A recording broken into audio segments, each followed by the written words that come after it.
ओम नमः शिवाय। हर हर महादेव। दोस्तों जानते हैं कि 1 अप्रैल 2026 यानी बुधवार को पड़ रही है चैत्र महीने की पूर्णिमा तिथि। और दोस्तों ये वो तिथि है जो चैत्र महीने में पड़ने वाली सबसे बड़ी तिथि है, क्योंकि यह बुधवार के दिन पड़ रही है। और इसी दिन किया गया एक तेल के दीपक का उपाय कभी भी खाली नहीं जाता है और इसका बहुत ही बड़ा और विशेष महत्व होता है। पूज्य गुरु जी ने कहा है, अगर कभी भी मौका लग जाए और चैत्र महीने की पूर्णिमा तिथि बुधवार को पड़ जाए तो आप लोगों को एक तेल के दीपक वाला उपाय तो अवश्य ही करना चाहिए। और इन दोनों का संयोग बहुत ही कम आता है। और दोस्तों पूज्य गुरु जी ने अपनी शिव महापुराण की कथा में बताया है, इस दिन आपको एक दीपक वाला उपाय तो अवश्य ही करना चाहिए, क्योंकि ऐसा दिन पूरे साल में सिर्फ एक ही बार आता है। और दोस्तों आप सभी लोग जानते हो कि बुधवार पूर्णिमा का अगर सबसे बड़ा कोई उपाय है तो वो एक तेल के दीपक वाला उपाय है। तो दोस्तों इस बुधवार के दिन आप लोगों को इस एक दीपक वाले उपाय को जरूर करना है। बहुत सारे लोग होंगे जिन लोगों ने इस उपाय को न किया हो, मतलब पूरा साल निकल गया और उन्होंने किसी भी दिन इस दीपक वाले उपाय को न किया हो, पर दोस्तों आपके पास एक आखिरी मौका बचा हुआ है जो कि 1 अप्रैल के दिन है। तो इस दिन आप लोगों को इस वाले उपाय को जरूर कर लेना है, भले ही आपने पूरे साल भर इस उपाय को ना किया हो, पर अगर आपने इस चैत्र महीने में पड़ने वाली पूर्णिमा के दिन अगर इस वाले उपाय को कर लिया तो आपको इस उपाय को करने का वो फल मिलेगा जिसकी आपने कभी कल्पना भी नहीं करी होगी। इसीलिए आप लोग इस वाले उपाय को एक बार जरूर कर लेना, ताकि आप लोगों के हाथ से यह मौका ना जा सके और आपको इस उपाय को करने का फल मिल सके। दोस्तों यह उपाय पंडित जी ने अपनी अभी की ही शिव महापुराण की कथा में बताया है। जी इस उपाय को आज हम आपको बहुत अच्छे से समझाने वाले हैं। इस वीडियो को देखने के बाद इस उपाय को समझने के लिए आपको कोई और वीडियो को देखने की जरूरत नहीं पड़ेगी। तो चलिए दोस्तों उपाय को शुरू करते हैं। देखिए यह इस चैत्र महीने के बुधवार के दिन यह इतना खास होता है, इतना महत्वपूर्ण होता है। देखा गया है कभी कभी बड़े बड़े पूजा पाठ अनुष्ठान से जो मनोकामना पूर्ण नहीं होते, वो इस चैत्र महीने के पूर्णिमा के दिन एक छोटे से उपाय करने से ही आपकी मनोकामना पूर्ण हो जाती है। और बहुत सारे लोगों ने इस उपाय को किया भी है और उनको इस उपाय को करने का फल भी जरूर मिला है। अगर आप लोग भी इस उपाय को बुधवार पूर्णिमा के दिन करना चाहते हैं तो आप इस उपाय को पहले अच्छे से समझ लेना, सुन लेना, उसके बाद करना। आपको इस उपाय का फल जरूर मिलेगा। और इस उपाय को कर लेने से आपके घर में चाहे किसी भी प्रकार की दुख और समस्या क्यों ना चल रही हो, आपको उसका कारण भी नहीं पता है कि भाई यह समस्या किस कारण से चल रही है, उसका कुछ भी कारण हो सकता है, जैसे पितृदोष हो सकता है या किसी भी तरह का मंगल दोष भी हो सकता है। तो इस दिन आप लोगों को यह वाला उपाय कर लेना है।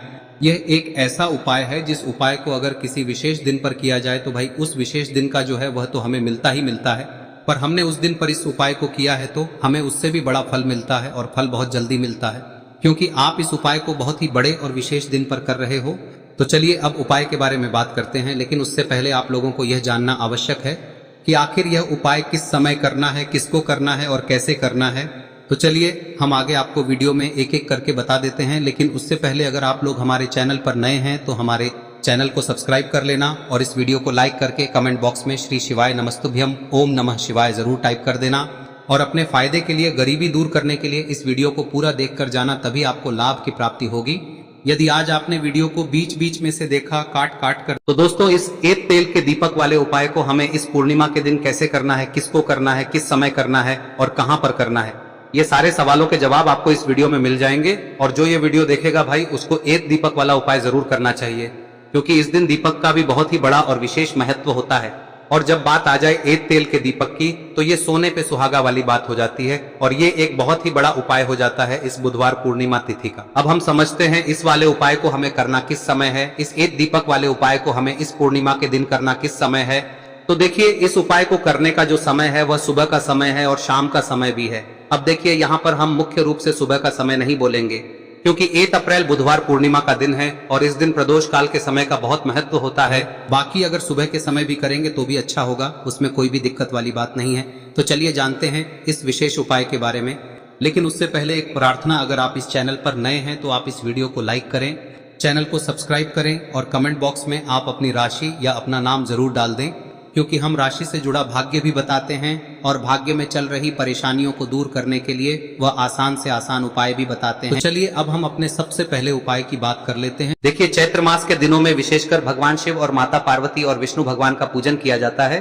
अब साथ ही साथ चैत्र पूर्णिमा का दिन भी पड़ गया है, तो ऐसा समझ लीजिए आपके जीवन में धन भी आएगा, सुख भी आएगा, धन बढ़ेगा भी, और साथ ही साथ आपके जीवन के सारे संकटों को भगवान शिव जी दूर कर देंगे।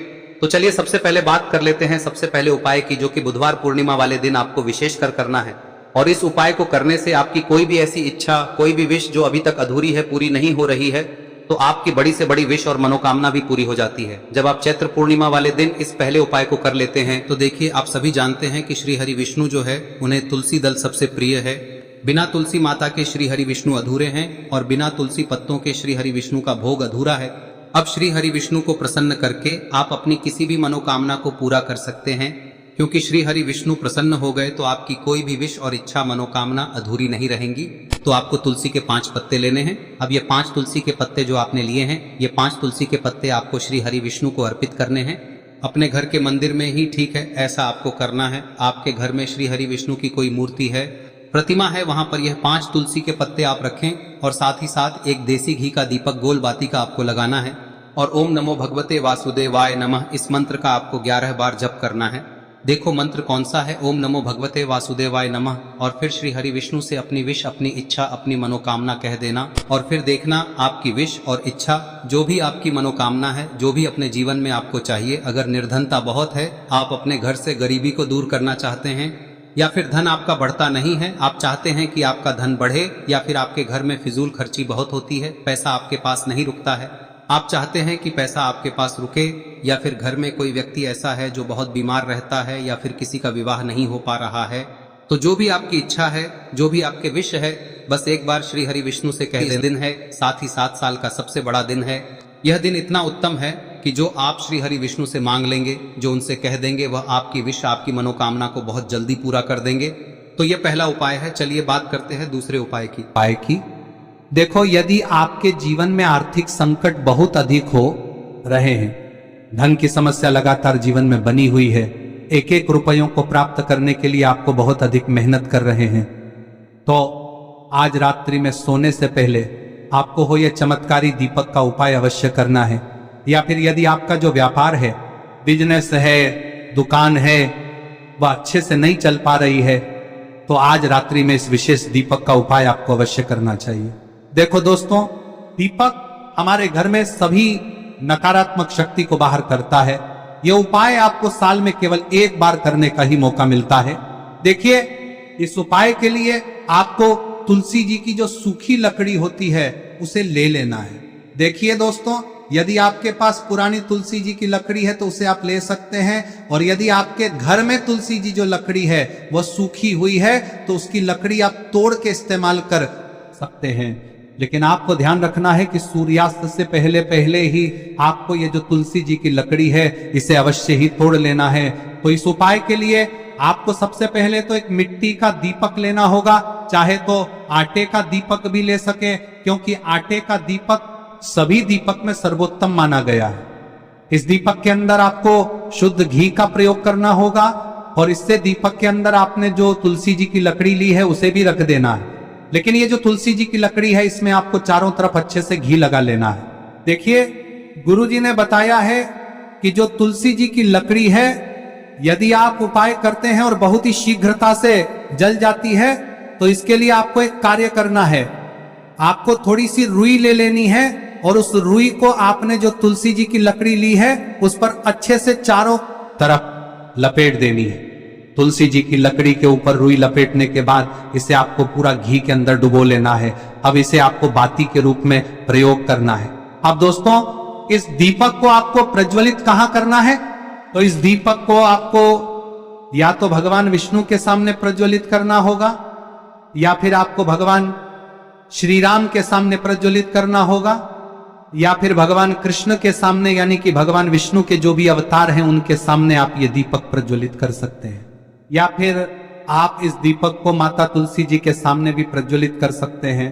पूज्य गुरु जी ने बताया है कि जो भी व्यक्ति इस प्रकार से तुलसी जी की डंडी से या दीपदान कर देता है, उसके जीवन में कभी भी धन की समस्या नहीं होती है। इसीलिए आपको ये पूरे साल में केवल 1 बार ही मौका मिलता है। इस उपाय को करके देखना, आपकी सभी इच्छाएं जरूर पूर्ण होंगी।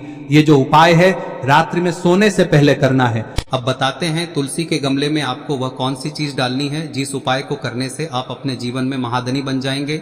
इतना धन आपको मिलेगा कि कभी भी आपके धन में कमी नहीं आएगी, कभी भी आपका धन बर्बाद नहीं होगा। आपके पैसे की बर्बादी बिल्कुल आपके जीवन से रुक जाएगी। और जो लोग कहते हैं कि घर में पैसा तो आता है, पैसा रुकता नहीं है और पैसा बढ़ता नहीं है, वृद्धि नहीं हो रही है, उन्हें भी विशेष यह तीसरा दिन जरूर करना चाहिए। तो देखिए, पहले ही आपको बता दिया कि श्री हरि विष्णु की पूजा और उनका भोग श्री मतलब तुलसी मैया के बिना अधूरा है ना। और तुलसी मैया जो है वह श्री हरि विष्णु के बिना अधूरी है। तो देखिए, जब भी आप तुलसी का कोई उपाय करेंगे तो सीधे सीधे आप श्री हरि विष्णु को प्रसन्न कर लेते हैं। अब व्यक्ति को, यानी जो भी व्यक्ति है, किस व्यक्ति को कितना धन देना है, यह श्री हरि विष्णु के हाथ में होता है। धन देने का काम माँ लक्ष्मी करती है, जो कि माँ तुलसी का ही एक रूप है। माँ तुलसी जो है यह माता लक्ष्मी का ही स्वरूप है ना। तो आपको करना क्या है, आपको लेनी है यहाँ पर हल्दी पिसी हुई, जो कि श्री हरि विष्णु से जुड़ी हुई है, आपके गुरु गृह से जुड़ी हुई है, आपकी कुंडली में गुरु को मजबूत करती है, सुख सौभाग्य को खींचने का काम करती है, धन को बढ़ाने का काम करती है। तो एक चुटकी पिसी हुई हल्दी आपको लेनी है, और यह पिसी हुई सूखी हल्दी ही आपको अपने गमले में, तुलसी का पौधा जिस गमले में लगा है उसमें अच्छे से इस हल्दी को डालना है, ठीक है ना। और ओम नमो भगवते वासुदेवाय नमः इस मंत्र का जाप करना है। कितनी बार? कम से कम 11 बार जाप करना है। ओम नमो भगवते वासुदेवाय नमः इस मंत्र का जाप करते रहना है। और हल्के हल्के से तुलसी के पौधे में आपको पूरे गमले में पीसी हुई हल्दी का छिड़काव करना है। तो देखिए, जो व्यक्ति लेता है, ऐसा समझ लीजिए अपने जीवन से नहीं आने वाली 7 पीढ़ियों के जीवन से निर्धनता और गरीबी को दूर कर देता है। क्योंकि हल्दी जो है ना, यह साधारण नहीं है। हल्दी इतनी उत्तम होती है कि रातों रात आपके जीवन में चमत्कार करती है। आपने देखा होगा कि कोई भी शादी होती है, विवाह होता है ना, कोई भी ऐसा शुभ काम हम करते हैं उसमें हल्दी जरूर लेते हैं। गृह प्रवेश जब हम करते हैं तो हल्दी के स्वास्तिक का निर्माण करते हैं। कोई भी अच्छा काम करने जा रहे हैं, हल्दी उसमें लेते हैं। और हल्दी जो है ये आपके गुरु ग्रह को मजबूत कर देती है। अगर कुंडली में गुरु कहीं ना कहीं मजबूत है तो इससे उत्तम का मिलेगा नहीं। बहुत ही उत्तम उपाय है, तुलसी के गमले में एक चुटकी पीसी हुई हल्दी डालना है। तो यह बहुत ही उत्तम उपाय है। इस उपाय को आप जरूर, साल का सबसे बड़ा यह दिन है, तो इस उपाय को करने से श्री हरि विष्णु और महादेव आपसे न केवल प्रसन्न होते हैं, होते हैं, आपसे इतना प्रसन्न हो जाते हैं कि जीवन में कभी आपके गरीबी और निर्धनता को नहीं आने देते हैं। तो चलिए अब बात कर लेते हैं अपने तीसरे उपाय की, जो कि मुख्य द्वार से जुड़ा हुआ है। और यह उपाय है स्थिर लक्ष्मी के वास के लिए। ऐसा पैसा आपके घर में आएगा जो आपके घर में ही रुकेगा। ऐसा पैसा कभी आपके घर में नहीं आएगा जो आपके घर से जाएगा, और विशेषकर फिजूल खर्ची में जाएगा। अब आधे से ज्यादा लोगों की यही समस्या होती है कि घर में पैसा तो आता है लेकिन बहुत जल्दी घर से चला जाता है, या फिर फिजूल खर्ची में चला जाता है। तो धन की बर्बादी जिन लोगों के घर में हो रही है उन्हें विशेषकर यह तीसरा उपाय करना है। या जिन लोगों के पास बिल्कुल पैसा आना बंद हो गया है, सर पर लगातार कर्जा बढ़ रहा है, उन्हें भी यह विशेष तीसरा उपाय करना है। तो देखिए, आपको फिर से क्या लेना है, हल्दी लेनी है पीसी हुई, जो कि श्री हरि विष्णु से ही जुड़ी हुई है ना। पीसी हुई हल्दी लेनी है और थोड़ा सा पानी डालकर उसका गाढ़ा गाढ़ा आपको पेस्ट बना लेना है। अब इसी हल्दी से आपको अपने घर में स्वास्तिक बनाने हैं। कितने स्वास्तिक? एक स्वास्तिक आपको बनाना है अपनी तिजोरी पर, जिसमें आप पैसा रखते हैं। चाहे तो आप संदूक में रखते हैं, अलमारी में रखते हैं, जिस चीज में भी पैसा रखते हैं, बस वहां पर हल्दी से एक स्वास्तिक बनाना है। दूसरा स्वस्तिक आपको कहाँ बनाना है? अपने घर के मंदिर में, है ना। और 2 स्वस्तिक आपको बनाने हैं अपने घर के मुख्य द्वार पर बाहर की तरफ। हल्दी से 4 स्वास्तिक आपको बनाने हैं। 2 स्वास्तिक मुख्य द्वार पर बाहर की तरफ, एक तिजोरी पर, है ना, और एक अपने घर के मंदिर में। बस यह उपाय आप लिया तो देखिए, जो धन की तिजोरी है उसमें पैसा भरा रहेगा। कभी भी धन की तिजोरी धन से खाली नहीं होगी, क्योंकि जहां पर हल्दी का स्वस्तिक एक होता है वहां कभी धन की कमी नहीं होती है।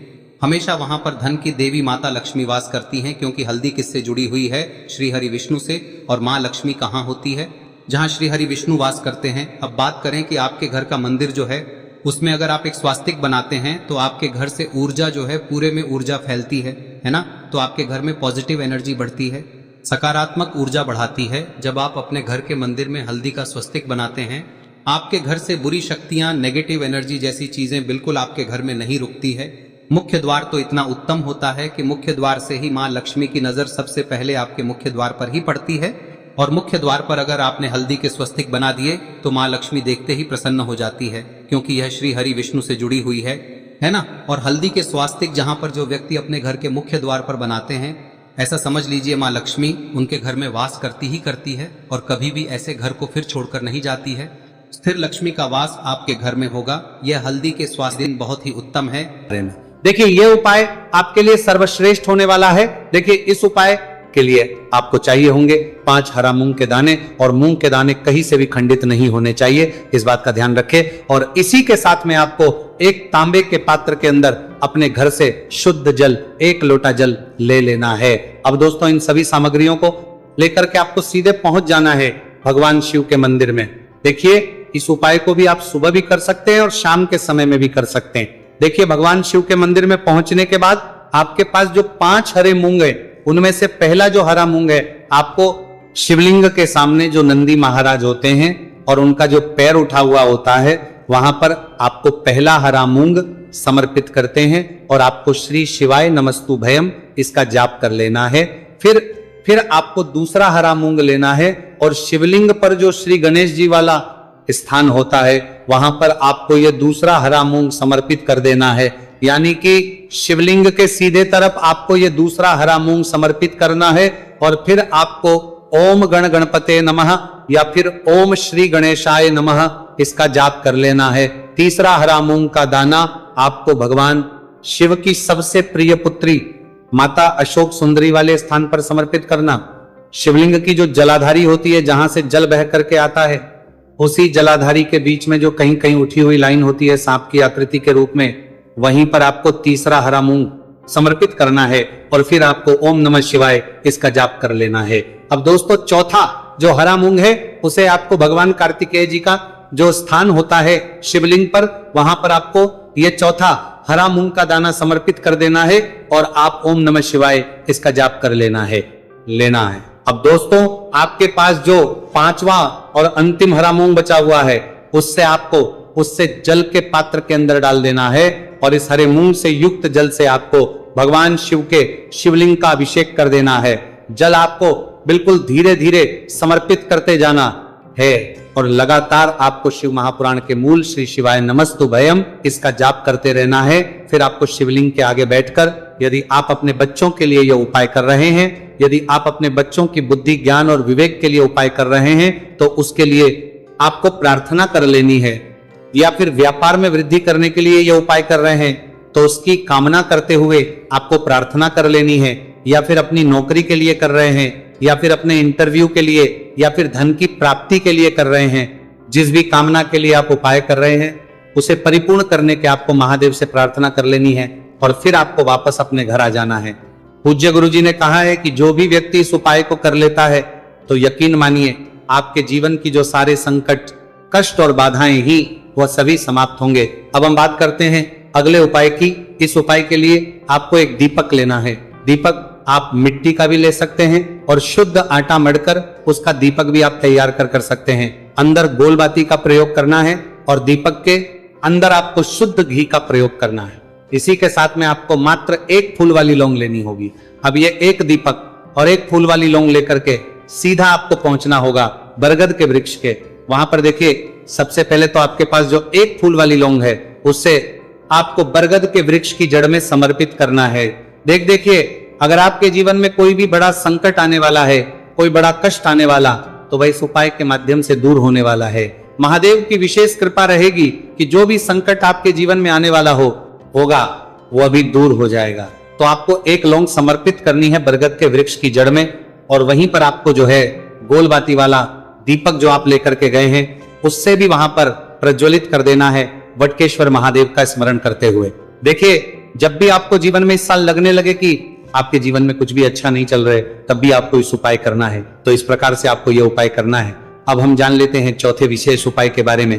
देखें यदि आपके विवाह में, शादी में कोई भी समस्या आ रही है, यदि आपका जो कर्ज है वह दिन पर दिन बढ़ते ही जा रहा है, तो आपको यह चमत्कारी उपाय करना चाहिए। कोई भी समस्या अगर जीवन में है तो उसे दूर करने के लिए आपको उपाय करना चाहिए। मंगल दोष से जुड़ी हुई समस्या भी है तब आपको यह उपाय करना चाहिए। देखिए इस उपाय के लिए आपको एक तांबे के पात्र के अंदर अपने घर से शुद्ध जल लेना है और इसी के साथ में आपको 1 चुटकी लाल चंदन लेना होगा। अब आपको क्या करना है कि जो लाल चंदन आपने लिया है उसे आपको उससे जल के पात्र के अंदर डाल देना है और ये जल जो है आपको लाल चंदन से युक्त तैयार कर लेना है और ये लाल चंदन से युक्त जल आपको भगवान शिव के मंदिर में लेकर के पहुंचना है। लेकिन उपाय भी आप सुबह से लेकर के शाम तक कर सकते हैं। अब दोस्तों ये जो लाल चंदन से युक्त जल है, किससे आपको भगवान शिव के शिवलिंग पर धीरे धीरे अर्पित कर देना है और आपको लगातार श्री शिवाय नमस्तुभयम इसका जाप करते रहना है। देखिए, यदि आपके जीवन में विवाह से जुड़ी समस्या चल रही है तो आपको मंगलेश्वर महादेव का स्मरण करना है, और जीवन में अधिक कर्ज की समस्या है तो आपको आर्यन मुक्तेश्वर महादेव का स्मरण करना है। देखना एक दिन आपकी सब तरह की समस्या जल्दी ही समाप्त हो जाएगी। तो इस प्रकार से आपको ये चौथा उपाय करना